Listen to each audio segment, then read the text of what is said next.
À partir du moment où j'ai un objectif, un but, et que je reste obsédée par cet objectif et ce but, je vais louper tout le chemin. Et en plus, émotionnellement, je vais être énormément impactée. J'avais fait la liste de mes attentes envers moi-même et envers les autres. Je m'étais dit, waouh, cette charge énorme que je me mets.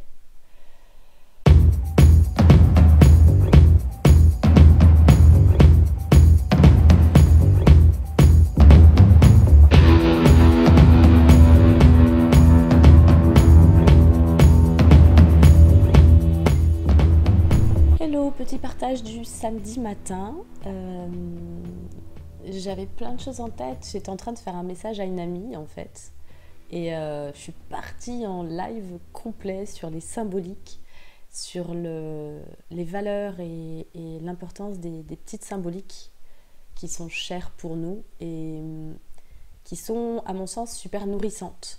Et je lui faisais un petit topo en fait de mon petit chez moi, de comment ce que j'y avais placé, ce que j'y avais mis comme choses qui me parlent, qui sont belles, qui sont symboliques pour moi, qui me ramènent à des passages de ma vie qui me donnent de la force, du courage, ou des choses que je trouve belles, mais souvent il y a beaucoup de symbolique, c'est à la fois beau et symbolique, c'est souvent ça quand même, où ça me ramène à des choses dont je vais me rappeler en termes de sagesse.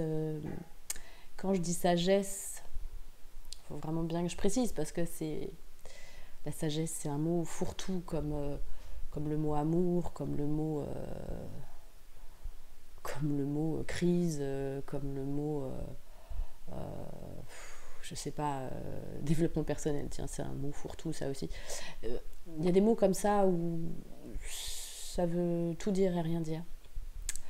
Et donc quand je parle de sagesse, c'est vraiment plutôt des rappels des lois universelles. Voilà, des rappels des lois universelles.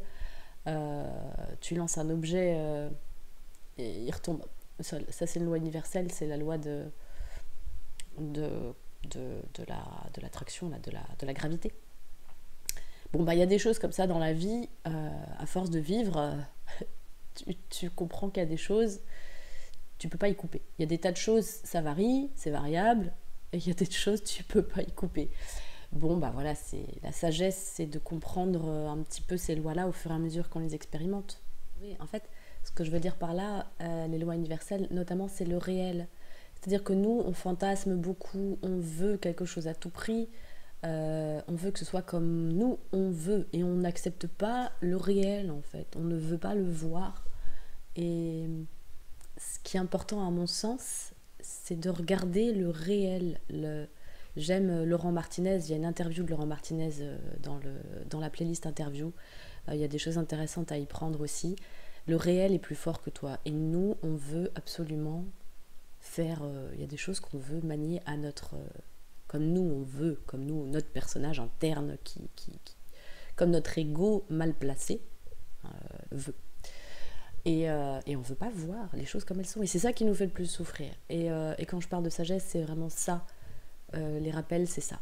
Rappelle-toi que à la fois t'es grand dans ta grandeur de ta possibilité de rentrer en conscience avec les choses, en présence, en conscience, et rappelle-toi à quel point t'es petit parce que tu veux tout contrôler, tu n'acceptes pas d'être un élément de ce grand tout, et t'en fais partie, mais t'es régi à ces lois-là, et quand on veut forcer ça, ça marche pas. Voilà, c'était le petit rappel que je voulais faire en aparté. Et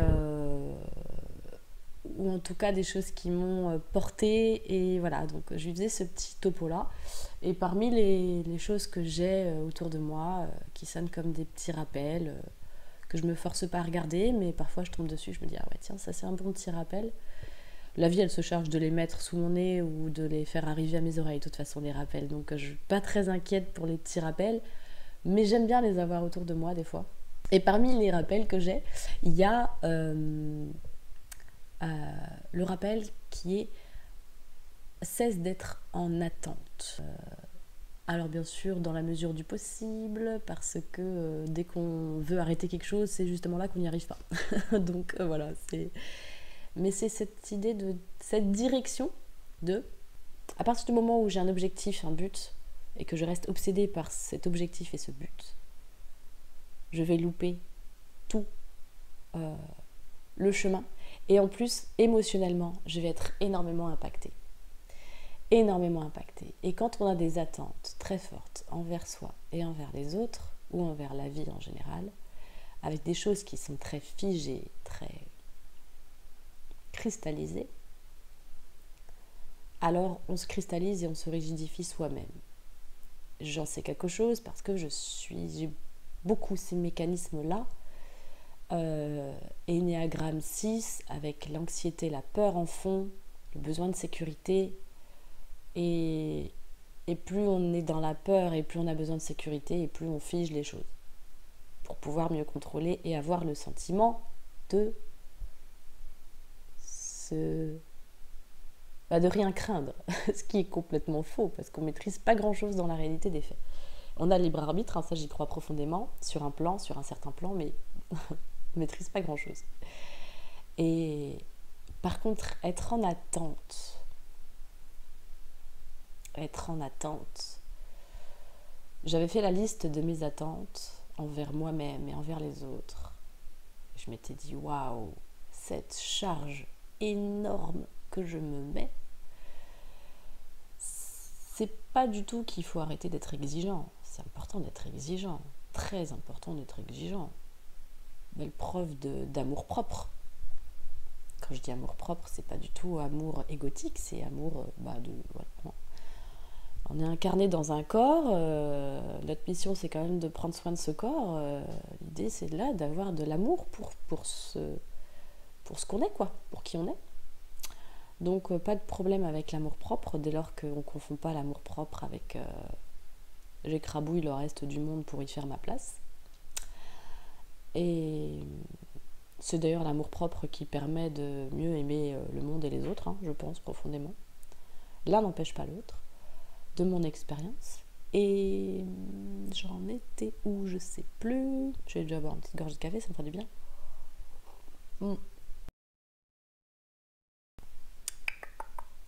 J'étais...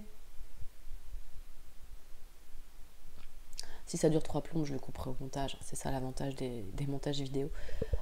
J'ai perdu le fil. Et c'est intéressant en termes de je perds le fil et du coup, qu'est-ce qui se passe en moi ? Je suis en attente de vite retrouver ce que j'avais à dire. Pourquoi ? Parce que je suis devant une caméra et qu'on attend quelque chose de moi et que je vais passer pour je sais pas qui si je réponds pas vite et que... Et ça y est, hop, j'ai tout le mécanisme qui se met en route. Donc c'est rigolo aussi d'en parler plutôt que de couper au montage. Voilà, en gros je suis en attente. Plus je veux, tiens j'ai un exemple parfait, plus je veux retrouver ce que je voulais dire, moins j'y arrive.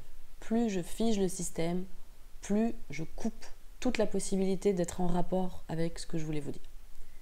Parce que je suis dans l'exigence et l'attente de faire bien, d'aller vite, voilà, pour pas perdre la face, pour avoir la reconnaissance, pour donner une image de perfection, etc., etc. Et je trouve que c'est un processus qui est rigolo en fait à vivre. Voilà. Bon, ça a ses limites quand même. Je vais reprendre le fil de mon sujet et ça reviendra tout seul. Mon sujet, c'était les attentes. Oui, en fait, c'est chargé d'émotions. C'est chargé d'émotions. Oui, c'est ça, ça y est. J'avais fait la liste de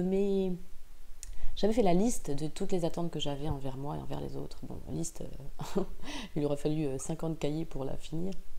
J'exagère un peu, mais pas loin. Et en fait, ce que j'ai pu voir en faisant ça, c'est que ce que j'attendais des autres, ça pouvait être sympa que je le remette en termes de je l'attends de moi, parce que si finalement je l'attends de l'autre, ça veut dire que quelque part, je dois pouvoir, moi, être en capacité de me l'apporter. Ça peut être sympa. Et puis après, sur la liste des attentes envers les autres, j'ai vu à quel point c'était chargé d'émotionnel. Et ça veut dire que finalement, si l'autre ne répond pas à cette attente, moi, ça me met dans un état émotionnel très lourd, très fort, Et cet état émotionnel, il va retentir. Il retentit forcément, vibratoirement, il retentit sur mon environnement. sur mon humeur, il retentit sur mon environnement. Je vous invite à aller voir la vidéo sur les émotions, la numéro 3, où je parle de contagion émotionnelle. Voilà. Et là, tout de suite, c'est un petit peu comme ce que je viens de vivre là, quand j'ai perdu le fil de ce que je voulais dire. On perd le fil, en fait.